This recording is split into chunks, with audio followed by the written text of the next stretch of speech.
믿음으로 풀라라는 제목으로 말씀을 나누도록 하겠습니다. 마가복음 9장 23절의 말씀입니다. 예수께서 이르시되 할 수 있거든이 무슨 말이냐, 믿는 자에게는 능히 하지 못할 일이 없느니라 하시니. 아멘. 어저께 아침에 이어서 오늘 아침에도 믿음으로 풀라라는 제목으로 계속해서 말씀을 나누도록 하겠습니다. 오늘 말씀에 도움이 되어지도록 좋은 생각이라는 책에 나오는 이야기부터 들려드리도록 하겠습니다. 축구를 아주 좋아하는 소년이 아버지와 단둘이 살고 있었습니다. 이 소년은 키도 작고 몸도 약했지만 중학교, 고등학교 모두 축구부에 가입을 했습니다. 그러나 이 소년은 늘 후보 선수이었을 뿐 한 번도 경기에 출전하여 뛰지는 못했습니다. 그러나 그는 희망을 버리지 않았고 하루도 그러지 않고 연습을 했습니다. 그 소년이 속한 팀의 경기가 있는 날이면 올해 그의 아버지는 축구장으로 나와서 관중석에 앉아 소리를 지르며 응원을 했습니다. 대학에 입학해서도 그는 축구부에 지원했습니다. 체격은 비록 작았지만 불굴의 투지를 높이 산 감독이 그를 합격시켜 주었기 때문입니다. 그러나 그는 대학에서도 4년 동안 단 한 번도 경기에 출전하지는 못했습니다. 그러나 그의 아버지는 경기 때마다 관중석에 앉아 소리 지르며 응원했습니다. 졸업을 얼마 앞두고 마지막 시합이 있기 일주일 전 그의 아버지가 돌아가셨다는 비보를 듣고 고향에 가서 아버지의 장례를 마치고 다녀왔습니다. 돌아와 보니 자기 팀이 마지막 결승전을 하고 있었습니다. 전반전을 1대0으로 진 상태로 끝이 났습니다. 소년은 감독에게 제발 자신을 출전시켜 달라고 빌었습니다. 감독은 이른 지하에 거절하였습니다. 일주일 동안 너는 장례하느라 훈련도 하지 못했다는 그런 이유에서였습니다.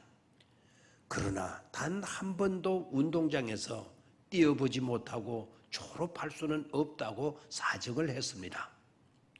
그러자 후반전도 거의 절반의 시간이 지나서야 마지 못했던지 허락해 주었습니다. 처음으로 경기장에 나간 그는 경기의 흐름을 완전히 바꾸어 놓았습니다. 그는 누구보다도 잘 뛰었고 공도 잘 잡았습니다. 그런데 이게 어떻게 된 것입니까? 그가 공을 잡더니 날개를 단 것처럼 공을 몰고 들어가서 골을 넣은 것입니다. 동점이 된 것입니다. 더 놀라운 일이 벌어지고 말았습니다. 경기 종료 1분을 남겨놓고는 승리골, 결승골을 터뜨린 것입니다. 이건 기적과도 같은 일이었습니다. 경기가 끝난 후 감독은 그를 껴안고 어떻게 그렇게 할 수 있었는지를 물었습니다. 처음으로 출전하여 승리의 골을 터뜨린 그는 울먹이며 이렇게 대답했습니다.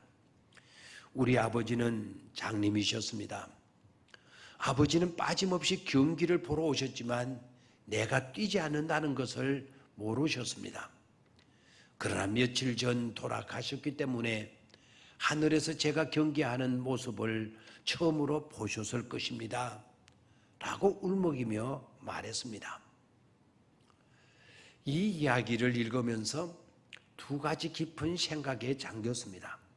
하나는 소년이 하늘나라에 계셔서 보실 육신의 아버지를 의식하고서라도 그렇게 놀라운 결과를 얻을 수 있었다면, 만약 우리가 하늘에 계신 영광의 하나님을 의식하고 살게 된다면 하나님이 나를 바라보고 계신다는 것을 믿음으로 확신하고 산다면 우리는 어떤 환경 가운데서도 얼마든지 밝게 살아갈 수 있는 승리자들이 되지 않을까 하는 생각입니다. 두 번째 생각은 사람이 갖는 신념을 통해서도 승리를 저렇게 하게 된다면 하나님을 신앙하는 믿음을 통해서는 말할 것도 없는 것이 아닌가라는 생각입니다. 그게 오늘 본문 말씀의 메시지이죠. 요셉의 형제들은 문제를 어둡게 보는 사람들이었습니다.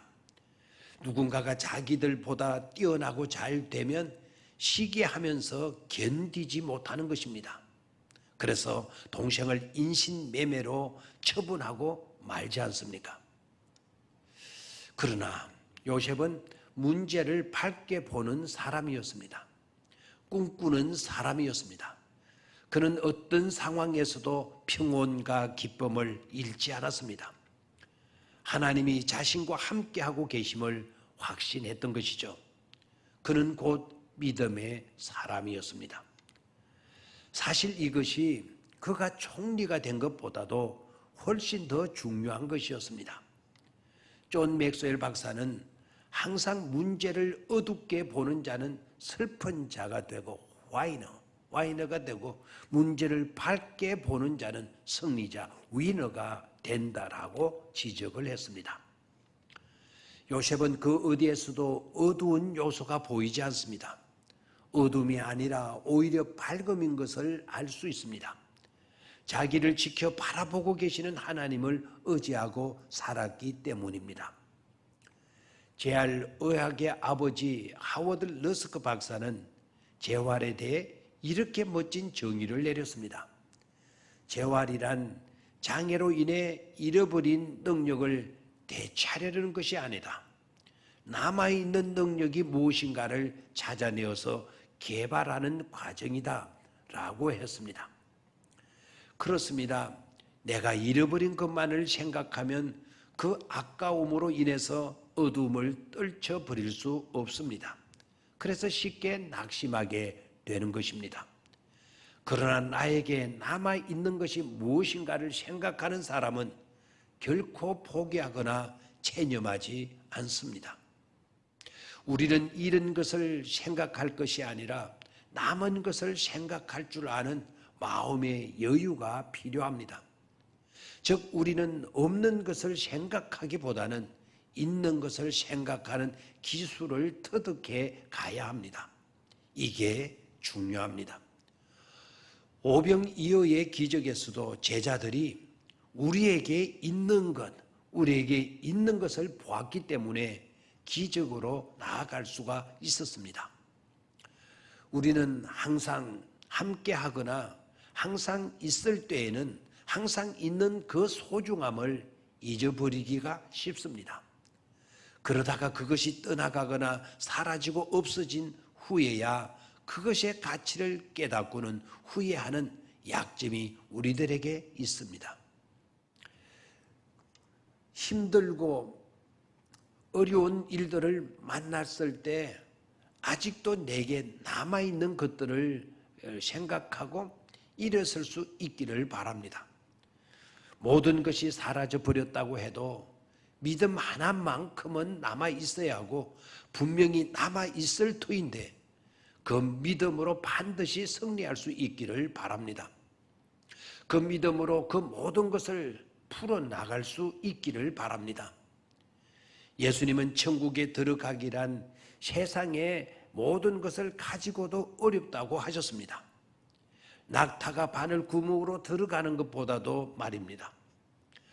그러나 사람으로는 할 수 없으나 하나님으로는 다 할 수 있느니라고 마태복음 19장 26절에서 말씀하십니다. 그러니 그 하나님을 믿음으로 얼마든지 가능한 것임을 잊지 마시고 어떤 문제이든지 어떤 자리에든지 믿음으로 풀어나가는 진정한 믿음의 사람들이 되시기를 바랍니다. 감사합니다.